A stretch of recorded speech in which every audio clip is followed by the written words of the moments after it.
Assalamualaikum warahmatullahi wabarakatuh. Perkenalkan, nama saya Ramardan Sante. Saya berasal dari Universitas Negeri Gorontalo, jurusan Ilmu Hukum Kemasyarakatan, Fakultas Ilmu Sosial, Universitas Negeri Gorontalo. Baik, di video kali ini saya ingin membahas atau memaparkan sebuah materi mengenai stratifikasi sosial. Baik, kita lanjut ke materinya. Yang pertama yaitu pengertian mengenai stratifikasi sosial. Stratifikasi berasal dari kata stratum yang artinya adalah lapisan, sedangkan sosial artinya masyarakat. Jadi menurut asal katanya, stratifikasi sosial adalah sebagai atau dapat diartikan sebagai penggolongan masyarakat ke dalam kelas-kelas yang disusun secara bertingkat. Gejolak penggolongan masyarakat yang bersifat hierarki vertikal berakibat timbulnya kelas-kelas sosial sehingga muncullah istilah kelas sosial atas atau yang disebut upper class, kelas sosial menengah yaitu middle class, dan kelas bawah atau lower class. Stratifikasi sosial terjadi karena adanya sesuatu yang dihargai dalam masyarakat.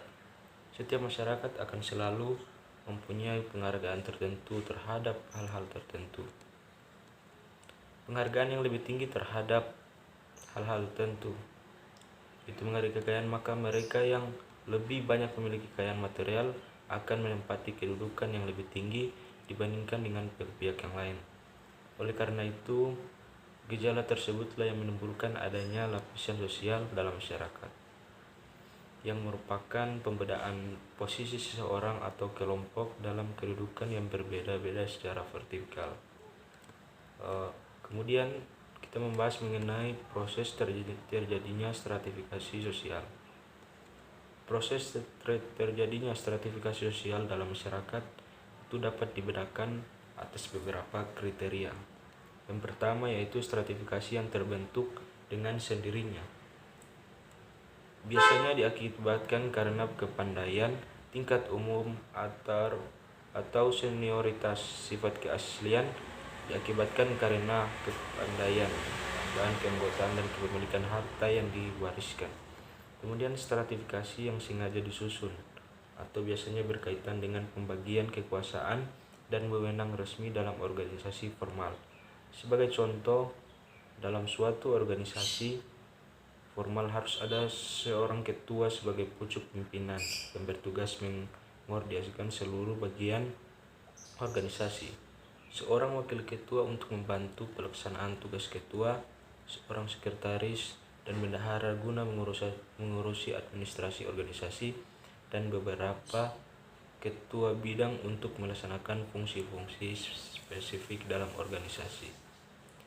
Kemudian lanjut pada pembahasan mengenai karakteristik stratifikasi sosial. Secara lebih rinci, Syarba ini menyatakan bahwa terdapat 3 aspek yang merupakan karakteristik stratifikasi sosial. Adapun ketiga aspek tersebut yaitu yang pertama, adanya perbedaan dalam kemampuan. Kita ketahui bersama bahwa anggota masyarakat yang menduduki lapisan lebih tinggi tentunya memiliki kemampuan lebih besar dibandingkan anggota masyarakat pada lapisan di bawahnya. Sebagai contoh, direktur sebuah perusahaan mampu menyekolahkan anaknya hingga ke lembaga pendidikan terbaik di mancanegara. Sementara itu, akibat terbatasnya gaji seorang petugas kebersihan di perusahaan yang sama mungkin kesulitan membiayai pendidikan anaknya di sekolah dalam negeri. Kemudian adanya perbedaan gaya hidup. Anggota masyarakat yang menduduki lapisan lebih tinggi biasanya mengembangkan gaya hidup sebagai pembeda dengan lapisan di bawahnya. Sebagai contoh adalah direktur sebuah perusahaan umumnya dituntut selalu berpakaian rapi dan mengenakan beragam atribut atau penunjang penampilan sebagai anggota lapisan atas, seperti kemeja bermerek ternama, dasi, rancangan desain ternama, sepatu kulit berharga juta rupiah, dan jam tangan yang mewah. Kemudian adanya perbedaan hak dan akses dalam memanfaatkan sumber daya. Seseorang yang menduduki lapisan tinggi biasanya akan memiliki hak dan akses lebih luas terhadap beragam fasilitas atau sumber daya dibanding lapisan di bawahnya.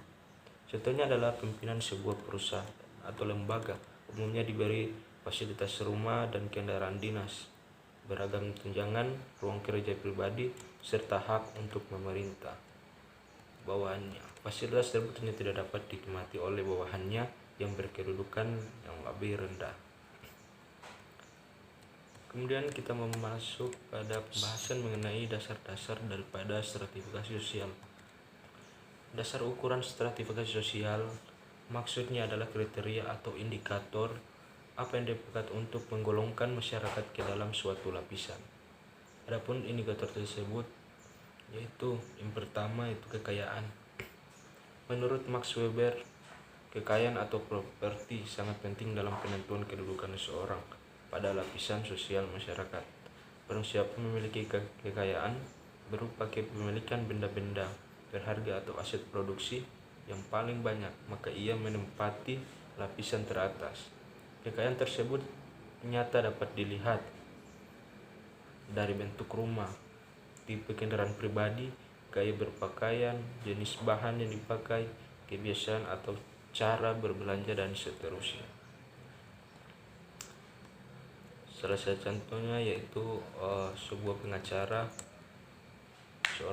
ternama yaitu Bapak Hotman Paris yang menduduki lapisan atas karena kekayaan yang dimilikinya.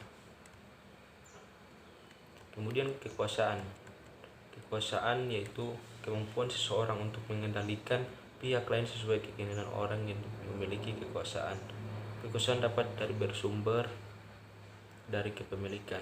Orang-orang kaya biasanya memiliki kekuasaan untuk menentukan banyak hal. Kekuasaan juga bisa bersumber dari keturunan.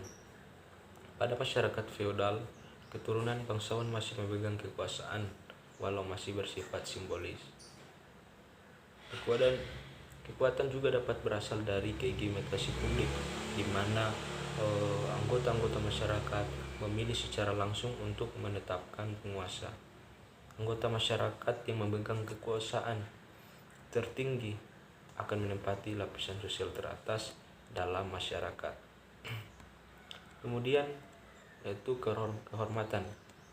Kehormatan ini terlepas dari ukuran-ukuran kekayaan. Ukuran semacam ini biasanya hidup pada bentuk-bentuk masyarakat yang masih tradisional. Orang-orang yang bersangkutan adalah individu yang dianggap atau pernah berjasa besar dalam masyarakat, atau orang-orang yang paling dihormati atau yang disegani ada dalam lapisan atas. Contohnya, dalam suatu suku bangsa Minangkabau ada yang disebut Tigo Tungkus Sejarangan yang terdiri Niniak, Mamak, Cadiak, Pandai, dan Alim yang dihormati dalam masyarakat Minangkabau. Dia masuk yaitu tentang ilmu pengetahuan. Ukuran ini biasanya dipakai oleh masyarakat yang menghargai ilmu pengetahuan. Akan tetapi ada kalanya ukuran tersebut menyebabkan akibat-akibat yang negatif.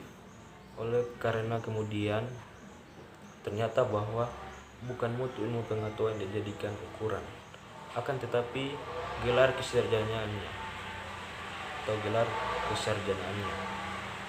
Sudah tentu hal ini mengakibatkan segala macam usaha untuk mendapatkan sebuah gelar tersebut, walau melalui mekanisme yang tidak benar.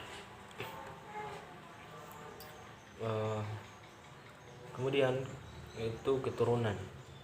Dalam masyarakat feodal, anggota masyarakat yang berasal dari keluarga raja atau kaum bangsawan akan menempati lapisan pada bagian atas. Adapun keturunan rakyat jelata berada di lapisan bawah. Contohnya seorang sultan atau raja yang memuncaki pelapisan sosial.